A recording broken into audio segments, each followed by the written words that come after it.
la nomination de l'Allemand Martin Selmayr est bien un coup de force, un golpe, a coup, comme on dit en anglais, un coup d'État. Bref, quelle que soit la version linguistique, jamais le chef de cabinet de Jean-Claude Juncker, le président de la Commission, n'aurait dû se retrouver au poste de secrétaire général, la tour de contrôle de l'exécutif européen. Dans une résolution adoptée à la quasi-unanimité mercredi, le Parlement européen ne mâche pas ses mots contre la Commission. Il l'accuse d'avoir gravement violé le statut de la fonction publique et terni la réputation de l'Union. Car au fond, de quoi s'agit-il? D'une prise de pouvoir par un fonctionnaire issu de la droite allemande, soutenu par la partie la plus à droite des conservateurs européens, dont le Parti populaire espagnol. Un eurocrate qui, par définition, n'est pas élu et n'a donc de compte à rendre à personne.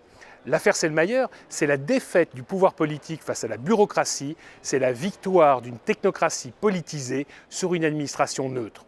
Le problème est que le Parlement n'a pas osé aller jusqu'au bout de ses critiques. Certes, il demande bien que la nomination de Selmayr soit réévaluée, mais ne demande pas sa démission. L'argument est juridique. Le Parlement ne peut pas exiger la démission d'un fonctionnaire d'une autre administration. Soit. Mais l'affaire est politique. C'est à Juncker de faire le ménage, pas au Parlement. Le problème est qu'il refuse. Il a même lié son sort à celui de Selmayr. « S'il part, je pars », a-t-il dit. Et là, le Parlement a calé. Il ne veut pas d'une crise politique en plein Brexit. Selmayr sait donc que personne ne l'obligera à partir jusqu'à la fin du mandat de Juncker en novembre 2019. Il reviendra donc au prochain président de la Commission de mettre fin aux souffrances du mort-vivant politique qui est devenu Selmayr.